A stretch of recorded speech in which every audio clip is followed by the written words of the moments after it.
Hello and welcome everybody. What is going on? So this is Mirza on Mir TV, and yes, I was gonna do as I was like I said, I told you guys I was gonna do an Ancelotti versus a Pep Guardiola comparison. Now note that we've had Pep Guardiola for 3 years, whereas with Ancelotti we've literally had him for one game. But I just wanted to do like a quick comparison. Of course, this I might have to update this in the future, but so far from what I've seen, there's a clear distinct style of play. Now both coaches so far. With Pep Guardiola is a bit different because he changes formations 3 times in the 3 years that he was here. In the second year, he used a 3-4-3 a lot. Obviously, in his last year, he used a 4-3-3/4-4-2/4-2-3-1 a lot, depending on the situation. Where I feel he was much more flexible in this last year. And with Ancelotti so far, all we've been doing so far is a 4-3-3 and a 4-1-3-2. So yeah. It is what it is ultimately. A bit early to say, like I said, I think ultimately we'll go to a 4-3-3 or a 4-4-2 under Ancelotti. I do feel that it's most likely going to be a 4-4-2 with obviously Müller and Lewandowski up front, and then maybe change it to a 4-3-3 or other way around as well. But who cares about formations? It's about play style right now, because formations are they're only phone numbers. I think somebody said that once. So Ancelotti. Now. Actually, let's talk about Pep. Let's talk about Pep because he's coming tomorrow. So let's talk about Pep. Under Pep, I think everyone knows that. We switched the ball from left to right constantly because we were so far up the pitch. So we needed to switch the play to the right. We needed to switch the play to the left just to get the defense a little bit jumbled up. And once it was a little bit jumbled up, we could get the ball. We could have the wingers crossing into this box with our players in the box waiting to try and score. Now, under Ancelotti, obviously, it has only been one match so far, so it's a bit difficult to compare. But under Ancelotti, so what I've seen so far is that when we're on the left, we will play on the left. When we're on the right, we will play on the right. So there's much less switching of the ball, switching of the play, simply because we're much further behind, so that we're not facing a wall. Ultimately, we're facing just a team. We're just facing a spread out team, so we could just play on one line, and then we could have people do like an underlapping run, overlapping run. You have the likes of Lam, the likes of Alaba doing underlapping/overlapping run, or Benat and Rafinha. And they can then support the players without having to really switch plays. Just play it on one side essentially, and then try and get the ball through the middle through very short passes. Now, that is not something that we did on the Pep Guardiola. On the Pep Guardiola, it was mainly just get the ball to the wings and try and cross it into the box. Especially in the last year, it was get the ball to Costa, get the ball to Coman, just let them cross it and hope that Lewandowski or Müller finds it. Whereas with Ancelotti, it's been much more, because obviously Green, he's not really a striker that's gonna he's not really gonna get to the ball and header it in. Under Ancelotti, it's much more of a just get the ball and then try and pass it to the player that's in the box so that they can just first time shoot it basically. And I think ultimately that's going to help us a lot, because I do feel that we have a lot of players that are pretty weak to headering the ball. You have the likes of Ribery, who's pretty weak at headering. You have the likes of Robin, who's pretty weak at headering. You have the likes of Costa, who isn't that good at headering. I've never seen him header the ball once. With the likes of Coman,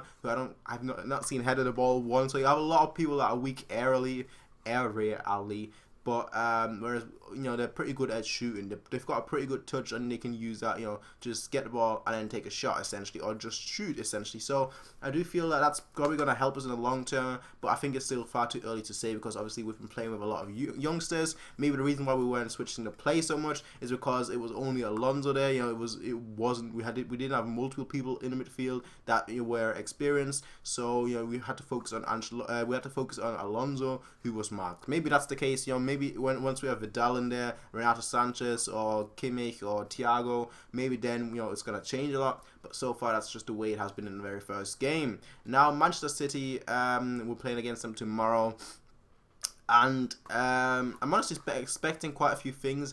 Actually, no, I'm not expecting that many things, but I'm expecting a few things that I do think are gonna happen. The first thing is that I think Fabian Goetze is gonna play. And the reason for that is quite simple. I was pretty impressed with him, and according to reports, Ancelotti and Lam were pretty impressed with him. The only problem I found with him is that he backed off too much. He's one of those defenders that will look at you, will try and back off, but ultimately you're not trying to back off. You're not trying to hold shape. At one point, you have to actually be some somewhat aggressive, and that's obviously what I've noticed. What he was pretty much lacking. Similar thing that Alaba always does. He always likes backing up instead of being much more aggressive, and I do feel that he has worked on that for the last 3 years. But when he started, he just kept backing off, and that seems a little bit that seems a bit. How Fabinho is doing. So if he can just work on that aggressiveness a little bit, and I think he's got the perfect coach with that, with Ancelotti, of course, who's coached so many great defenders. Once he improves on that, I think he might actually be at a centre back. I think in 5 years' time he could be a centre back, because I do feel, from what I've seen, obviously, like I said, it's one game against a 5th tier side. So I'm not gonna say, oh yes, he's the best player in the world, or he's gonna become the best player in the world. All I'm saying is that he showed potential, and potential is quite key, because I thought that Green showed potential as well.